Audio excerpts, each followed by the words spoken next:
All right. So this is the one that you see I've created on here. I kept it very, very simple, very basic, but as far as how the look and feel of it is, I'll leave it up to you.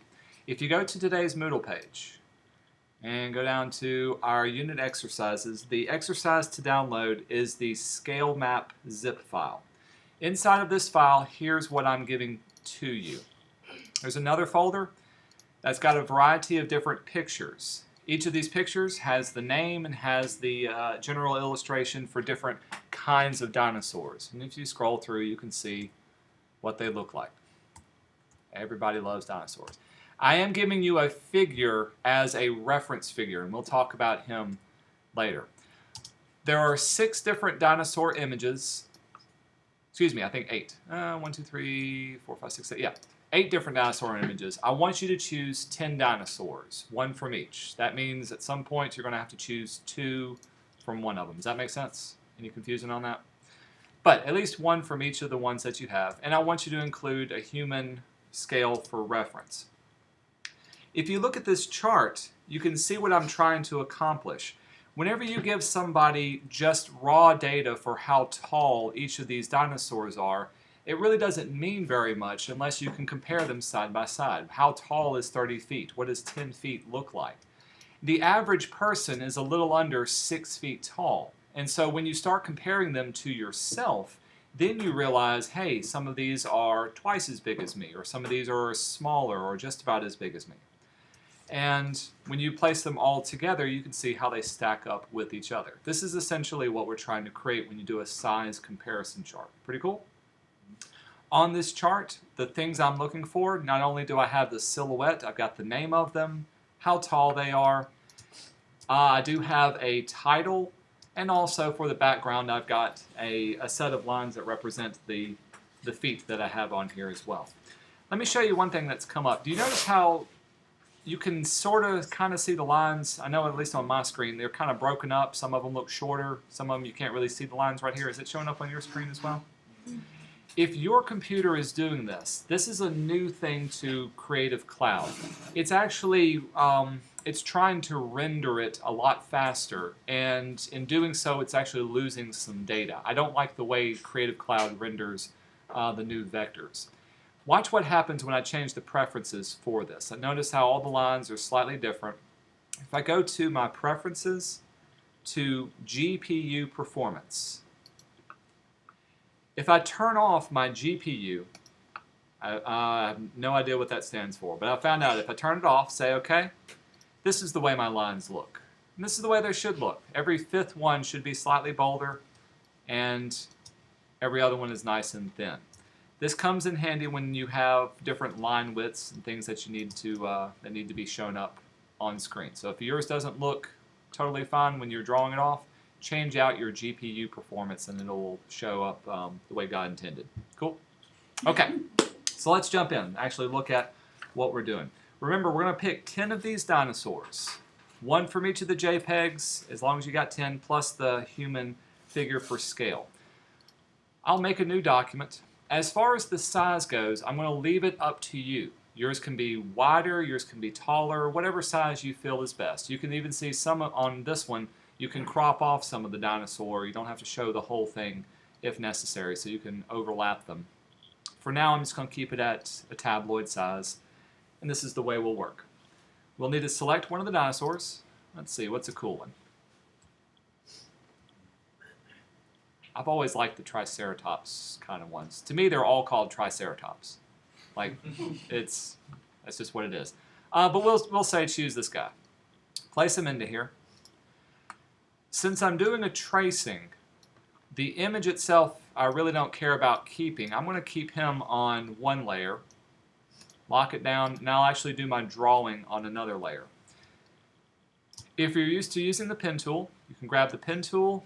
Make sure your fill color is set to transparent. And I like to give myself just a line that's a different color, so not black or not white. And then I could go around and actually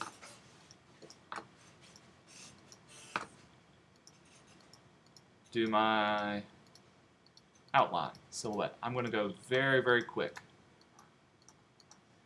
If you wanted to go quicker, what's another tool that can draw off fast? Magnetic lasso, your pencil tool. He has really cute toes.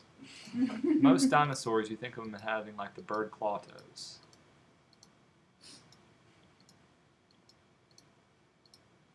We have discovered my daughter has my toes. There's an actual genetic marker for like your big toe. There's a space between a big toe and all the other toes. And for some people, like my wife doesn't have that. All of her toes are together. My toes has a space. And my daughter has that space. So she has my feet. That will not be on a test.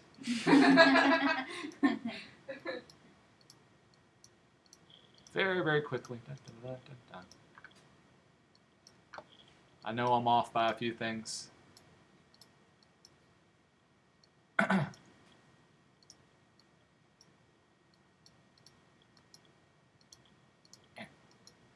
But the main thing is I'm just concerned about getting the silhouette of one of my dinosaurs. Could be better, could be worse. Because I went really quick on that. I'm not satisfied with the lumpy back dinosaur that they have. If you did want to go quicker, like I said, you've got your pencil tool.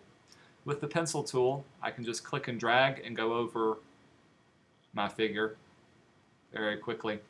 And it will draw off whatever I have as well. We're not going to use that. I don't mean for that to be a joke. But. So I've got him. I need to have 10 of them. I've already done 10 right here. I've got them all pasted in that I can work with. Once you've got 10 of them, especially one for the human, then we need to start actually building out the chart that I have. The chart, for mine, I've kind of divided mine up into 5-foot increments. Notice that the 5th one has a bold line, and then every other one has a shorter line in between it. And so when I start to scale them, I'll rise it up to, or I'll scale it up to meet the size that I need. Here's how to create this very, very simply, very quickly. I won't go off to the side. There's 2 different methods. One method, I can grab my line tool, and let's say I just drew off one line, held down my Option, and I made a bunch of copies of that line. So there's all of my copies. What's the issue with that? They're not evenly spaced. How can I get them quickly and evenly spaced? Distribute at the very top.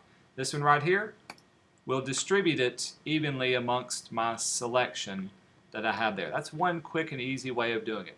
Make sure you've got aligned to selection, else it'll align it to an artboard or a key object from here.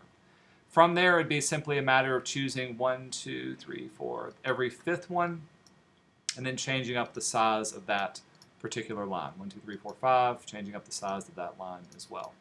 So that's one way of doing it. I've got my little lines going on. Let me show you another tool that may go a little bit faster. If you draw off 2 lines, I've got a starting line, a top line, and a bottom line.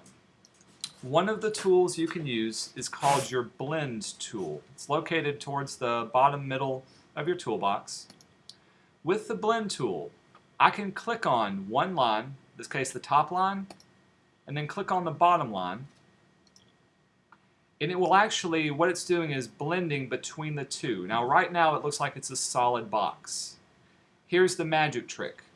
If I've got it still selected, I can double click on my tool options and I can tell it to give it a specific number of steps.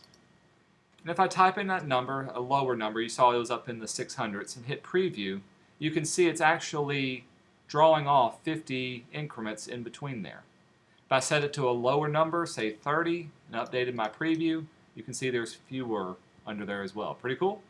So it's a great way of quickly adding a number of lines in between. If I set OK to it, I can actually move my top line. I've got my white arrow. I can move it around, make it farther away or closer in, and it still has that same number of lines in between. That's what the blend tool allows you to do. Very easily, very quickly can do it. So did it put 30 lines in between? Yes. So you have to account for the top Exactly. line. So you've got technically, if it's a scale chart, this bottom one is a 0 line Right. anyway, and so you would go up from there. If I wanted to edit these lines, however, if I needed to erase some away or make some thicker or thinner, if I go to try to select it, they're all kind of grouped together. What I need to do is expand it. So once I've got it created, I can go to Object. We're not ungrouping it, we're expanding it. We'll just say OK. And now notice they're all broken apart. And I can use my direct selection tool to select every, say, fifth one, and then change up the stroke from there.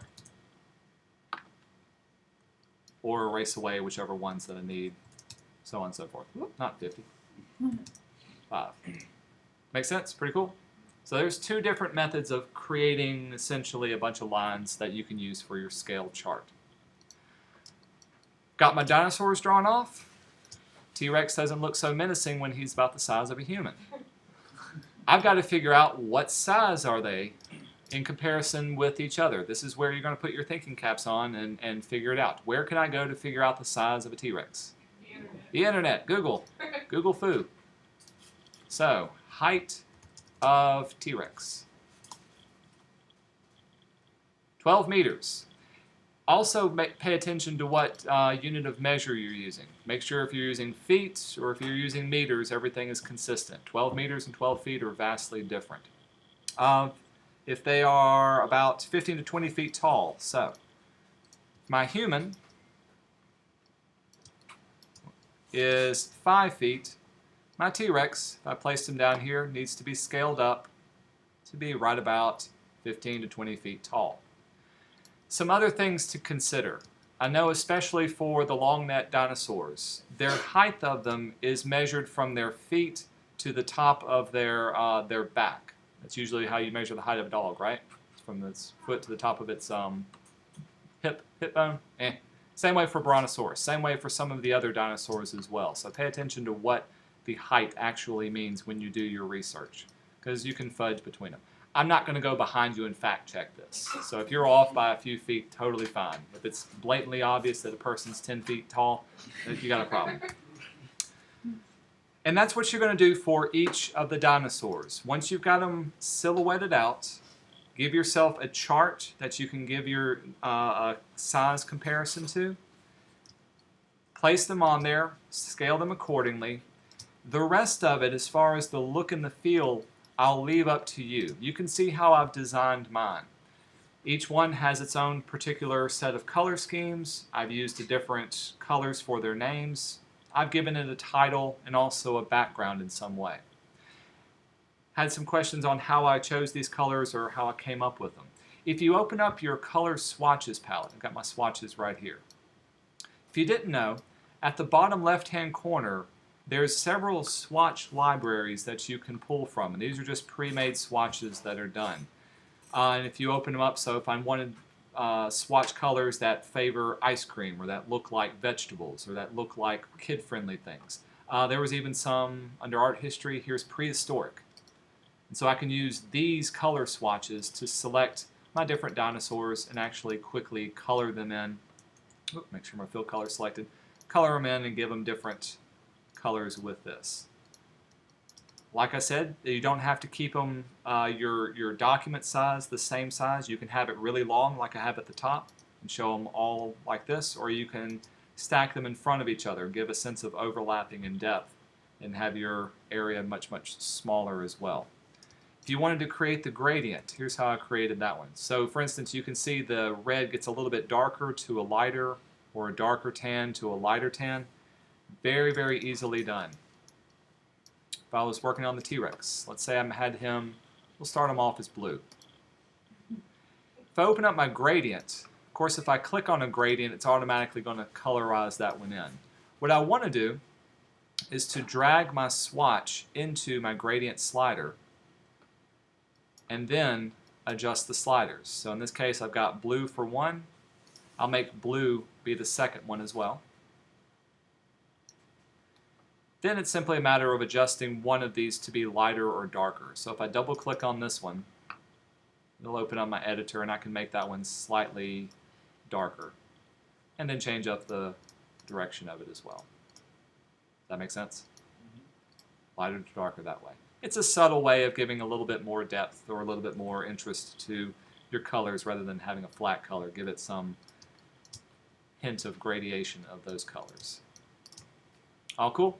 Most of your time today will be spent tracing off the different dinosaurs that you have, trying to pronounce their names and doing the research that goes along with them. When you are finished with this, you'll save it as a Illustrator file and upload it to Moodle. All right. If you have any questions, I'm going to turn it over to y'all.